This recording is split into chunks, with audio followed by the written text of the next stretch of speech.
친일파와 주사파가 과연 현존하는 위협입니까? 정치가 가상의 공포를 앞세운 사이 복지체계의 공백, 직장 내 성폭력, 산업재해와 같은 우리 삶에 현존하는 위협은 무시되고 있습니다. 적대적 정치는 정치의 힘을 가장 필요로 하는 힘없는 약자들에게서 공공정책이 자신의 삶을 개선시킬 수 있다는 기대를 빼앗고 있습니다. 적대적 정치는 사회의 평화를 부수고 시민들이 서로를 향해 고함치고 화내도록 만들고 있습니다. 자기 진영의 최대 결집을 위해 공동체의 안녕을 파괴하는 이런 정치는 나쁜 정치입니다. 아니, 정치도 아닙니다. 정치의 정상화, 정치의 부활이 절실합니다. 민주화 이후 거듭되는 정치의 실패를 극복하지 않고는 불평등과 기후위기, 차별과 혐오 같은 우리 삶과 지구 공동체에 대한 위협을 해결할 수 없습니다. 경제 지표의 성장은 이렇지만 사회는 저성장하고 국가는 풍요롭지만 시민의 가난한 상황을 극복할 힘은 오로지 정치에서 나옵니다. 지금은 나쁜 정치이지만 그렇기에 우리 사회의 다른 영역보다 더 나아질 여지가 있다고 저는 믿고 있습니다. 사랑하는 동료 시민 여러분, 존경하는 김진표 국회의장님과 선배 동료 의원 여러분, 정의당 비대위원장 원내대표 이은주 의원입니다. 수원에서 새 모녀가 사망한 지 석 달이 지났습니다. 같은 달 광주에서 보호 종료 청년이 생을비관에 목숨을 끊었습니다. 신당역에서는 여성 노동자가 동료에게 스토킹 살해를 당했고, 얼마 전 국내 최대 제빵업체에서 가스물을 넘긴 청년이 반죽기계에 몸이 끼어 숨졌습니다. 모두 두세 달 사이에 일어난 일들입니다. 마땅히 사회가 보호했어야 할 시민들입니다. 정치가 대안과 해법을 가져야 할 문제들이었습니다. 복지 전달 체계는 정작 약자들에게는 작동하지 않고 있습니다. 여성들에게 스토킹의 끝은 죽음입니다. 30만 원짜리 안전 센서를 붙이지 않아 사망 재해가 발생했습니다. 희생자들은 우리 사회가 얼마나 고장났는지를 바로 자신의 죽음으로 고발한 것입니다. 그러나 이런 이야기들은 더 이상 우리 정치의 작은 뉴스거리도 되지 않습니다. 잠시 관심을 갖는 척하지만 곧 집단적 기억 상실에 걸리는 것이 오늘날 한국 정치입니다. 대신 우리 정치를 지배하고 있는 이슈는 친일파 대 주사파입니다. 제1야당 대표가 앞장서 일본과의 군사 협력을 친일 국방이라 말씀하고 대통령이 직접 주사파 논쟁에 뛰어들었습니다. 저는 묻습니다. 친일파와 주사파가 과연 현존하는 위협입니까? 친일 국방 논란은 지난 정권의 축창가처럼 외교 안보 현안을 국내 정치에 이용하려는 욕망에서 시작된 것입니다. 한일 방위 협력은 윤석열 정부의 독자적 작품이 아니라 이미 역대 정권에서 조금씩 확대되어 왔습니다. 체제 경쟁은 진작에 끝났고 북한 체제를 대한민국에 이식하려는 집단을 시민은 결코 용납하지 않습니다. 주사파는 오직 우파 유튜버와 김문수 경제사회노동위원회 위원장 같은 집단에서만 존재하는 위협, 아니 망상일 뿐입니다. 정치가 가상의 공포를 앞세운 사이 복지체계의 공백, 직장 내 성폭력, 산업재해와 같은 우리 삶에 현존하는 위협은 무시되고 있습니다. 적대적 정치는 정치의 힘을 가장 필요로 하는 힘없는 약자들에게서 공공정책이 자신의 삶을 개선시킬 수 있다는 기대를 빼앗고 있습니다. 적대적 정치는 사회의 평화를 부수고 시민들이 서로를 향해 고함치고 화내도록 만들고 있습니다. 자기 진영의 최대 결집을 위해 공동체의 안녕을 파괴하는 이런 정치는 나쁜 정치입니다. 아니, 정치도 아닙니다. 정치의 정상화, 정치의 부활이 절실합니다. 민주화 이후 거듭되는 정치의 실패를 극복하지 않고는 불평등과 기후위기, 차별과 혐오 같은 우리 삶과 지구 공동체에 대한 위협을 해결할 수 없습니다. 경제 지표의 성장은 이렇지만 사회는 저성장하고 국가는 풍요롭지만 시민의 가난한 상황을 극복할 힘은 오로지 정치에서 나옵니다. 지금은 나쁜 정치이지만 그렇기에 우리 사회의 다른 영역보다 더 나아질 여지가 있다고 저는 믿고 있습니다. 적대적 정치를 끝내기 위해 정부, 여당, 그리고 제1야당에게 진심으로 말씀드리고자 합니다. 첫째, 대통령은 반민주적 의회 모독을 결자 해제해야 합니다. 저는 문재인 대통령은 김일성주의자라는 김문수 경사노위 위원장의 발언을 바로 눈앞에서 들었습니다. 믿을 수가 없었습니다. 그러나 그 망언보다 더 심각했던 것은 주사파는 협치의 대상이 아니라는 윤석열 대통령의 발언입니다. 전직 대통령이 김일성주의자고 야당 의원도 마찬가지라는 의회와 정치를 모독하는 망언에 대통령은 정당성을 부여했습니다. 그 해악은 김문수 위원장보다 더 큽니다. 방미 문제도 마찬가지입니다. 욕설의 대상이 바이든 대통령이 아니라 국회라면 정말 아무런 문제가 안 되는 겁니까? 대통령 없는 민주주의는 있어도 의회 없는 민주주의는 지구상에 존재하지 않습니다. 윤 대통령의 의회에 대한 적대감은 이전 정부들과 한치도 다르지 않습니다. 대통령이 직접 해결하십시오. 김문수 위원장 같은 극렬 인사를 사퇴시키고 자신의 실언에 대해 사과해야 합니다. 그래야 의회에서 여야 대화 복원의 계기가 마련될 수 있습니다.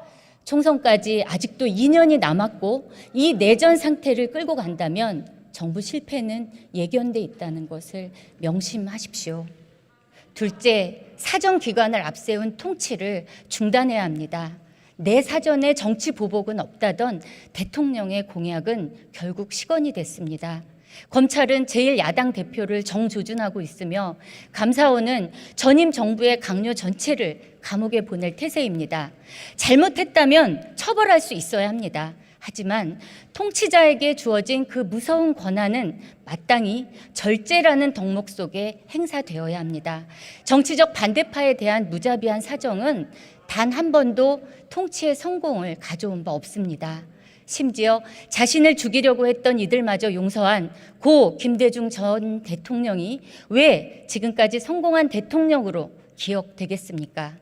그러나 윤석열 정부의 사정 통치는 선을 넘어도 한참 넘었습니다.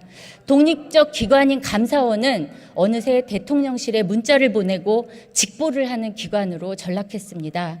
내부 절차를 어긴 감사는 물론이며 탈원전에 이어 소득 주도 성장까지 전임 정부의 정책 전체를 범죄화하려는 욕망에 빠져 있습니다. 여기에 대통령의 의중이 반영되지 않았다고 믿는 시민은 별로 없을 것입니다. 전임 정부의 정책에 대한 심판은 선거에 참여하는 시민의 평가에 맡겨두어야 합니다. 폭주하는 사정기관을 제어하지 않는다면 5년 뒤 똑같은 일이 반복됩니다. 그것은 한 정치 집단의 불행이 아니라 우리 정치 전체의 불행입니다. 이 악순환을 끊는 결단을 내리십시오. 셋째, 제1야당에도 말씀드립니다. 특검 국회를 민생 국회로 전환합시다. 이번 주 민주당사가 검찰로부터 압수수색을 당하면서 전국은 급속히 냉각됐습니다. 대부분의 국정감사는 중단되고 대통령 시정연설은 반쪽이 됐습니다. 대선 자금 문제로 야당 대표가 수사선상에 오르는 불행한 사태가 오지 않기를 바랐습니다. 떳떳하다는 이재명 대표의 말씀을 신뢰하고 싶습니다. 그렇다면 가장 가혹한 자들에게 수사를 맡기고 결백을 증명하는 전공법을 택해야 합니다. 가장 우려스러운 점은 특검에 대한 찬반 문제로 정기국회가 파행되는 것입니다. 제1야당 주도의 특검법 발의는 국회의 기능 정지를 불러올 것입니다. 정의당은 검찰 수사와 공소장을 지켜보고 특검 여부를 판단할 것입니다. 우리에게는 특검보다 훨씬 더 절실한 문제들이 기다리고 있습니다. 사각지대 없는 온전한 손실보상, 기초연금 인상, 디지털 성범죄 피해자 원스톱 지원센터 같은 이재명 대표께서 말씀하신 과제들을 정기국회에서 실천하기 위해서라도 특검이 정치의 블랙홀이 되는 일이 없도록 제고해 주실 것을 호소드립니다. 존경하는 선배 동료 의원 여러분, 윤석열 대통령은 취임식 연설에서 자유를 35번 언급했습니다. 주요 행사에서 자유를 거듭 강조하고 있습니다. 좋습니다. 자유는 보수만의 가치가 아니라 진보에게도 핵심 가치입니다. 다만 지금 우리 사회에 어떠한 자유가 더 중요한지에 대해 견해의 차이가 있을 뿐입니다. 프랭클린 루즈벨트 대통령은 2차 대전 참전을 앞두고 의회에서 4가지 자유라는 명연설을 했습니다. 언론과 표현의 자유, 종교의 자유, 결핍으로부터의 자유, 전쟁이라는 공포로부터의 자유를 본질적인 자유라고 말했습니다. 자유시장이나 국가나 군주의 억압이 없는 것 같은 소극적 의미가 아니었습니다. 대공황과 빈곤, 불평등으로부터 시민을 자유롭게 하자는 적극적 자유였습니다. 루즈벨트 정부는 이를 실현하기 위해 결사의 자유를 선택했습니다. 미국 최초의 여성 장관인 프랜시스 퍼킨스 노동부 장관을 임명해 전국 노동관계법을 비롯한 개혁을 추진했습니다. 노동자의 단결권을 강화하고 쟁의행위에 대한 민사 면책을 신설하고 부당 노동행위를 처벌했습니다. 그리고 결사의 자유 확대는 루즈벨트 정부만의 선택이 아니었습니다. 파시즘 격퇴를 막 앞둔 1944년 필라델피아에서 ILO는 노동은 상품이 아니다. 표현의 자유와 결사의 자유는 지속적 진보를 실현하기 위한 필수적 요소라고 선언했습니다. 인류는 결사의 자유를 핵심적 자유권으로 인정하면서 비로소 야망과 결별했던 것입니다. 우파는 착취를 포기하고 좌파는 폭력혁명을 포기하는 타협과 정당과 노동자업의 자유로운 활동을 보장하는 합의로 현대민주주의는 번영과 발전을 이뤘습니다. 그러나 현대민주주의를 탄생시킨 이 위대한 결사의 자유는 대한민국에서 아직도 철저히 부정당하고 있습니다. 지난 14년간 쟁의행위로 노동조합과 개인에게 청구된 손해배상 금액은 2,753억 원입니다. 최근 대우조선 하청 노동자에 대한 470억 원 손배처럼 몇십 년, 아니 몇백 년이 지나도 갚지 못할 금액이 청구되고 있습니다. 쌍용 자동차 노동자의 희생이 입증했듯 그 고통은 죽기 전에는 결코 끝나지 않습니다.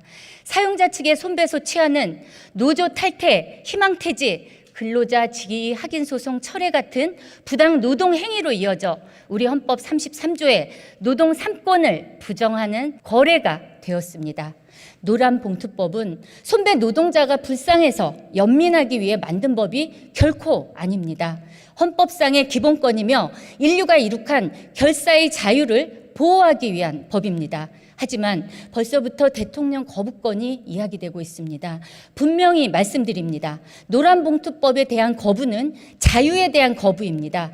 거부권 행사는 대한민국을 영원히 자유의 사각지대이자 반문명 국가로 남겨두게 될 것입니다. 정의당은 이번 정기국회를 노란봉투법을 입법하는 옐로우 윈터로 만들 것입니다. 당원들은 거리에서 시민들과 캠페인을 펼칠 것입니다.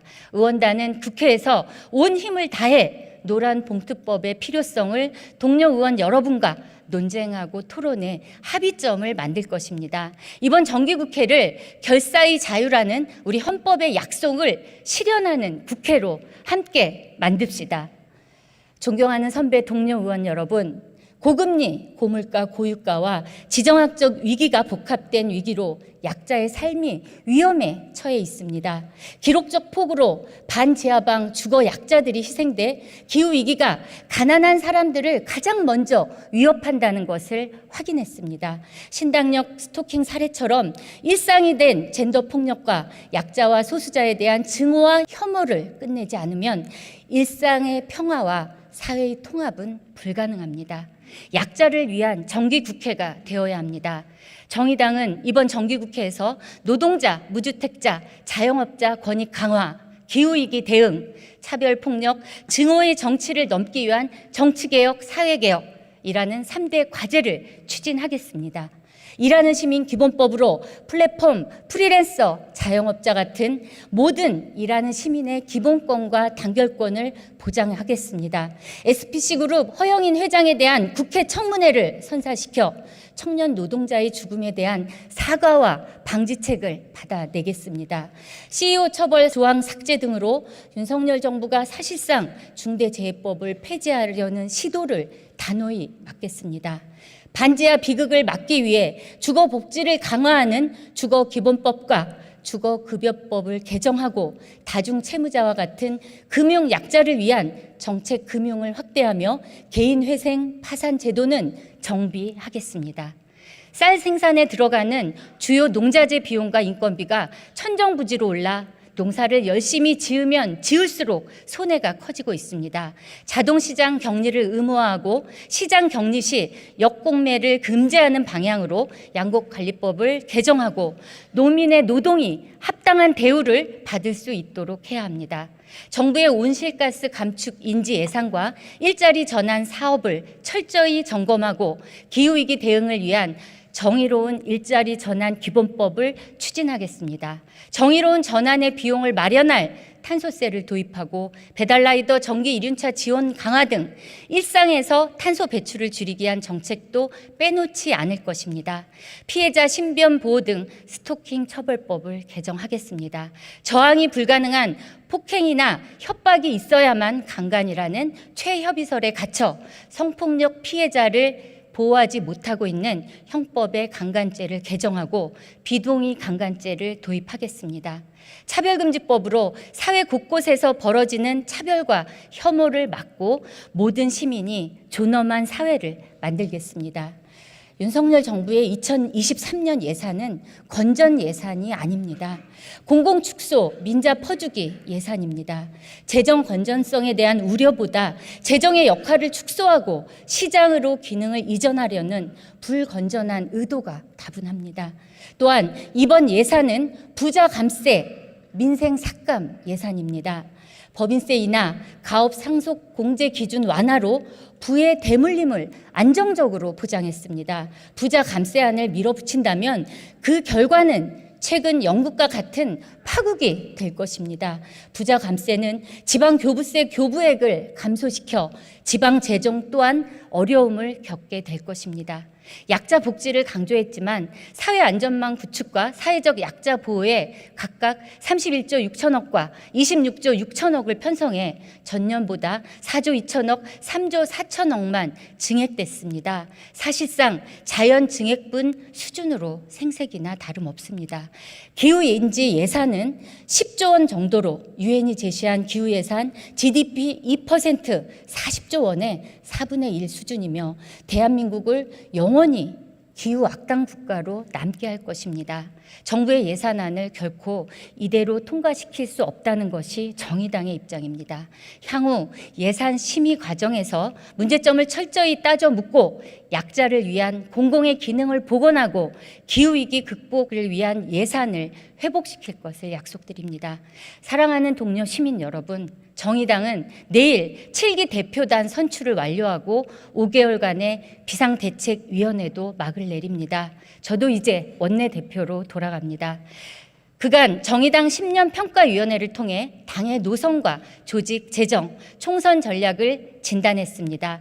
리더십 강화를 위해 당대표 중심의 단일 지도 체제로 개편하고 노선과 정체성에 대한 전면 혁신을 결의한 재창단 방침이 당대에서 확정됐습니다.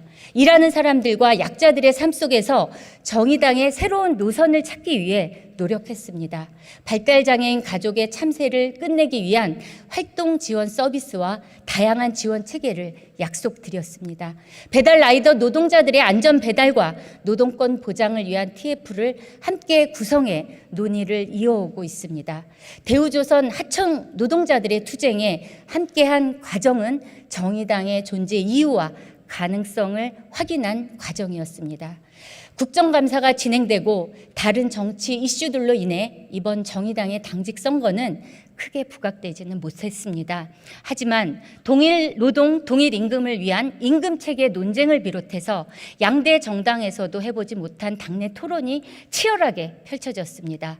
혼돈의 정치 노선을 정비하면서도 새로운 연합정치의 원칙을 찾기 위한 사려 깊은 논의도 있었습니다. 무엇보다 아직까지 진보 정치의 가능성을 신뢰하는 당원들과 지지자들의 마음을 확인할 수 있는 시간들이었습니다. 물론 정의당의 위기를 극복하고 혁신을 완수했다고 말씀드릴 수 있는 단계는 아닙니다. 내일 선출되는 신임 지도부와 함께 저 또한 지도부의 일원으로서 정의당을 다시 일으켜 세우기 위한 노력을 계속하겠습니다. 진보 정치를 가장 필요로 하지만 정의당을 아직 경험하지도 알지도 못하는 분들에게 향하겠습니다. 그럴 때 진보 정치의 가능성은 현실이 되고 정의당은 거대 양당의 대안이 될 수 있을 것입니다. 정의당의 앞길에 많은 격려와 관심을 부탁드립니다. 감사합니다.